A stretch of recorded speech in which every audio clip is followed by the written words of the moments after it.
Hey everyone, welcome back to another episode of Nighttime Mics. I'm Mike, and as always, I'm joined by my wonderful co-host, Sarah. How's it going today, Sarah? Hey, Mike. I'm doing great, thank you. Though, honestly, I'm a little bit tired. My phone was buzzing all night with notifications, and I think I might have developed a bit of a love-hate relationship with my inbox lately. Oh, I totally get that. It's actually perfect that you mentioned that, because today we are talking about something everyone experiences, but no one really likes. Missed messages. You know, those moments when you forget to reply, or your phone dies, or you just completely misunderstood what someone was trying to say. That is such a relatable topic. It's funny because we live in a world where we are constantly connected, yet somehow communication feels harder than ever. I feel like I'm always apologizing to someone for getting back to them late. Exactly. We have all these tools, WhatsApp, Instagram, email, Slack, but things still fall through the cracks. It's like the more ways we have to talk, the more chances we have to mess it up. Have you ever had a situation where a missed message actually caused a bit of a disaster? Oh, definitely. A few months ago, I was supposed to meet my friend for coffee. She sent me a message saying she had to change the location to a different cafe down the street. But my data ran out right as I left my house. I didn't see the message, so I sat in the original cafe for 45 minutes wondering if I had been stood up. No way. 45 minutes? That's a long time to wait alone. Did you try to call her? I couldn't. My phone was basically a brick without Wi-Fi. Eventually, I walked outside, found a public hotspot, and saw about 10 messages from her asking where I was. I felt so bad. I had to run 3 blocks to find her. We laughed about it later, but at the time, I was so frustrated. I know, right? It's that feeling of how did we survive before smartphones? I mean, if that happened 20 years ago, you probably would have just gone home. But now we expect people to be reachable every single second. It's true. It's like we aren't allowed to be offline anymore. But what about you, Mike? Are you good at replying to people, or are you one of those people who leaves messages on read for 3 days? Honestly, I'm the worst. I'm a mental replier. I see a message, I think of a great response in my head, and then I get distracted by something else. 2 days later, I realize I never actually typed the message and sent it. It's so embarrassing. Oh, I do that too. I call it ghosting by accident. I think I've replied, but then I look at the chat and it's just silence on my end. It makes me look so rude, even though I didn't mean to be. It really does. And then there's the pressure of the read receipts, those little blue ticks or the seen notification. Don't you think they are the enemy of friendships? Totally. They add so much unnecessary stress. If I see that someone has read my message but hasn't replied within 10 minutes, my brain starts coming up with crazy theories. I'm like, are they mad at me? Did I say something wrong? Are we not friends anymore? I'm the same way. It's funny because usually the other person is just busy. Maybe they're driving or cooking, or like me, they just forgot to hit send. But our minds always go to the worst case scenario. It's a bit of a communication trap, isn't it? It really is. And it's not just about missing the message itself, but missing the tone of the message. Have you ever gotten a text that was so short you thought the person was angry, but they were actually just in a hurry? Oh, all the time. My mom is the queen of that. I'll send her a long message about my day and she'll just reply with okay. Just okay and a period. I'm like, Mom, are you mad? Did I do something? And then I call her and she's totally fine. She just doesn't like typing on her phone. That is hilarious. My dad does the same thing. He uses emojis in the weirdest ways. One time I told him I was feeling a bit sick, and he sent back a laughing, crying emoji. I was so confused. I asked him, why is that funny? And he said, oh, I thought that was a person crying because they were sad for you. That's amazing. He was trying to be sympathetic, but it came out completely wrong. That's a classic missed message in terms of meaning. I think that happens a lot with sarcasm, too. It's really hard to figure out if someone is joking over text. Definitely. That's why I've started using voice notes more often. I feel like it's much harder to miss the point when you can actually hear the person's voice. You can hear the emotion and the energy. Do you like voice notes, or do you find them annoying? I'm a fan, but only if they are short. If someone sends me a 5-minute voice note, I'm like, please just call me. It's like listening to a mini podcast that I didn't subscribe to. True. I have one friend who sends podcasts all the time. I have to listen to them at 2x speed just to get through them. But, there's something nice about it. It feels more personal than just typing words on a screen. It does. It brings back that human element. Speaking of human elements, do you ever miss the days of landline phones? I remember when I was a kid, if someone wasn't home, you just left a message on an answering machine. There was no expectation of an instant reply. Oh, I barely remember that, but it sounds so peaceful. You'd come home, see the little red light blinking, and think, oh, someone called me. It was like a little surprise. Now, the surprise is just 50 notifications from group chats you don't even want to be in. Right? Group chats are a whole other level of missed messages. If you put your phone down for an hour, you come back to 99 unread messages. At that point, I just give up. I'm not scrolling back to find out what happened. I'll just wait for the summary. I'm the opposite. I have FOMO, fear of missing out. I have to read every single message to make sure I didn't miss a joke or a plan. It takes so much time. I really need to learn how to let go. You really do, Sarah. Life is too short to read 99 messages about what your friends want to order for pizza on Friday night. Just show up and eat. You're probably right. But hey, let's talk about work messages. That's where things get really serious. Missing a message from your boss is way worse than missing a message from a friend. Oh, don't even get me started. I once missed an email about a meeting being moved an hour earlier. I showed up at the office, totally relaxed with a coffee in my hand, and everyone was already walking out of the conference room. My boss just looked at me and said, "Nice of you to join us for the goodbye." Oh no, that's a nightmare. What did you do? I just had to own it. I told him I'd missed the update and apologized. Luckily, he's a pretty chill guy, but I felt like such an idiot. I've been very careful to check my notifications every 5 minutes since then, which is probably not healthy either. It's a tough balance. We want to be professional and on top of things, but we also need to protect our mental health.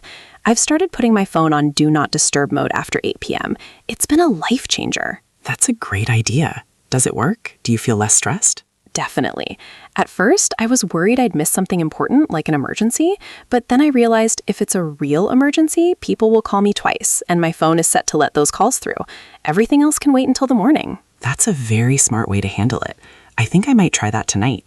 I usually stay up way too late scrolling through social media or replying to random messages that aren't even urgent. It's like I'm afraid of missing out on the conversation. It's a common feeling, Mike, but honestly, most messages aren't that important. We've become so used to instant everything that we've forgotten how to wait. You're right. There's something to be said for the slow way of communicating, like letters. Have you ever written a physical letter to someone? I actually have. I have a pen pal in France. We write letters to each other every few months. It's so different because you have to really think about what you want to say. You can't just delete a sentence or send an emoji. You have to sit down, focus, and put your thoughts on paper. That's so cool.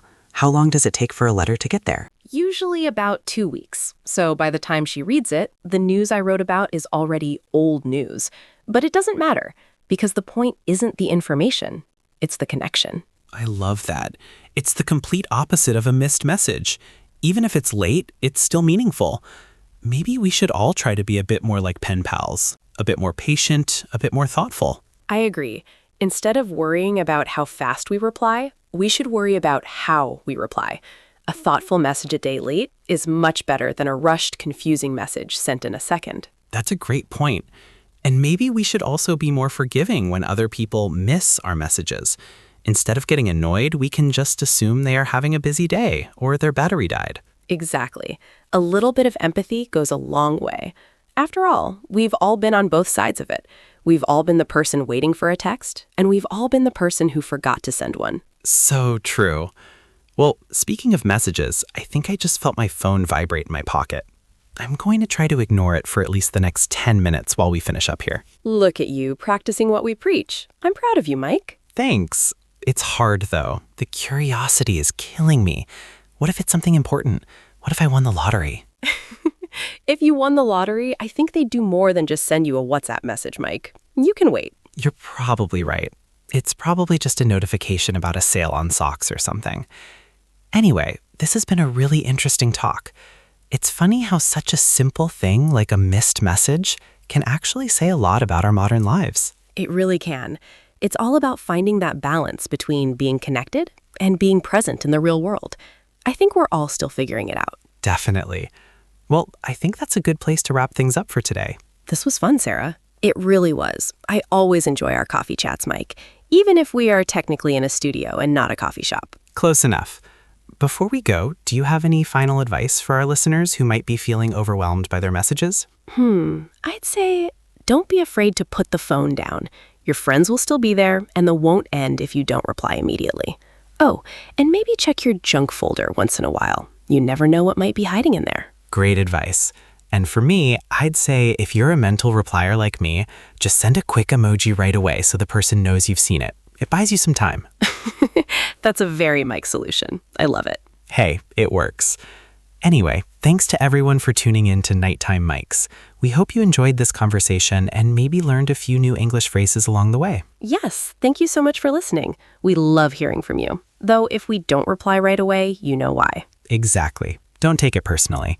We'll be back next week with another topic. Until then, stay connected, but don't forget to unplug too. Bye, everyone. See ya. Wait, Mike, you actually did win the lottery. What? No way! Just kidding. I wanted to see if you check your phone. Oh, you got me. You totally got me. That was a good one. All right. Let's go get some actual coffee now. Deal. I'm buying since I won the lottery and all. Perfect. Let's go. Seriously though, that was a mean joke, Sarah. My heart actually jumped. I know, I could see it in your eyes. But hey, it proves my point. We are way too attached to these things. You're not wrong. You're definitely not wrong. Come on, let's go before the cafe closes. Lead the way. I'll just put my phone in my bag. For real this time. I'll believe it when I see it. Hey, I can be disciplined. Watch me. We'll see, Mike. We'll see. So where are we going? That place with the giant croissants? Oh, definitely. Their almond croissants are the best. Okay, but only if they have good Wi-Fi. Just kidding. Mike! I'm joking. Let's go. Wait, Sarah, before we actually leave the studio, I just thought of something. Remember that time we tried to organize that group hike last summer? Oh my gosh, don't remind me. That was the ultimate message disaster. For those listening, we had this big group chat with like 15 people. We were all trying to decide which mountain to climb and what time to meet. And everyone was talking at the same time. It was total chaos. I think I muted the chat because my phone wouldn't stop vibrating. Exactly. And because you muted it, you missed the final message where we changed the meeting spot from the North Trail to the South Trail. I did. I showed up at the North Trail at 7 a.m. all alone in the fog. It was so spooky. I kept texting the group saying, "Where is everyone? Am I early?" And we were all at the South Trail, which had no cell service, so we didn't see your messages until we finished the hike 4 hours later. I was so annoyed. I ended up just driving home and going back to sleep. I felt like I had missed out on the best day of the summer. We felt so bad when we finally got back to the cars and saw your 50 angry messages. We tried to call you, but you were already taking a nap. I was angry napping. It's a thing. But that's the perfect example of why group chats can be so dangerous. Important information gets buried under 100 thumbs up emojis and jokes. It really does. I think for big plans, a phone call is still the way to go, or at least a pinned message at the top of the chat. Definitely. Or maybe we just need better friends who check on the person who hasn't replied yet. Hey, we did check. We just thought you decided to stay in bed because it was raining a little bit. Excuses. But honestly, it taught me a lesson. Now, if I'm going for a hike, I double check the details the night before. Wise move. I think I've learned to do that too. It saves a lot of driving and a lot of frustration. It's funny how these small digital mistakes can have such big real-world consequences. Imagine if that was a job interview or a first date. Oh, I've had the first date one happen too. Not to me, but to a friend of mine. He sent a message saying he was going to be 10 minutes late, but his phone didn't actually send it because he was in the subway. Oh no. Yeah, the girl waited for 15 minutes, thought he had stood her up, and left. He arrived 2 minutes later, sent her a message, and she didn't reply for 3 days because she was so insulted. That is heartbreaking. Did they ever actually go on the date? Eventually, yeah. He had to send a screenshot of the failed to send message to prove he wasn't lying. They're actually married now, so I guess it worked out in the end. No way. That's actually a beautiful story. A missed message that almost ruined a marriage before it even started. Right?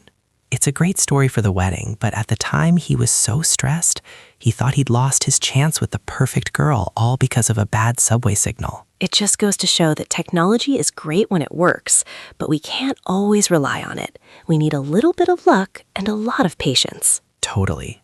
And maybe a backup plan. Always have a backup plan. Like a landline? Maybe not that far back, but maybe just an agreement that if I'm not there in 15 minutes, call me instead of texting. That's a good rule.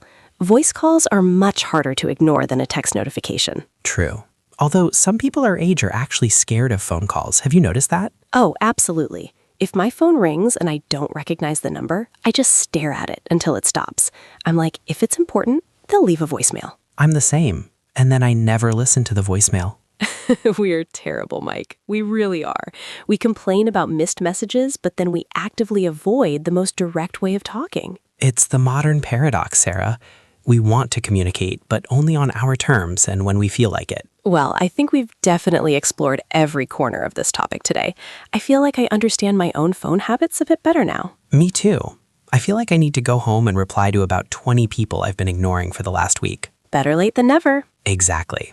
Sorry for the late reply. I was recording a podcast about how bad I am at replying. That's the perfect excuse. They can't even be mad at that. I hope not. Anyway, I think we are officially out of time. We are. It's been a blast, Mike. Always is, Sarah. Thanks again to our listeners. You guys are the best. Don't forget to like and subscribe to Nighttime Mikes if you enjoyed this episode. And leave a comment. We promise we'll try to read them. And maybe even reply. No promises on the reply speed, though. Exactly. Give us at least a week. All right. See you next time, everyone. Bye. Bye. Okay, now I'm actually checking my phone. What does it say? Oh, it's just a message for my dentist. I'm late for an appointment. You see? Missed messages. Oh man, I gotta go. Good luck. Thanks. Bye. He never learns.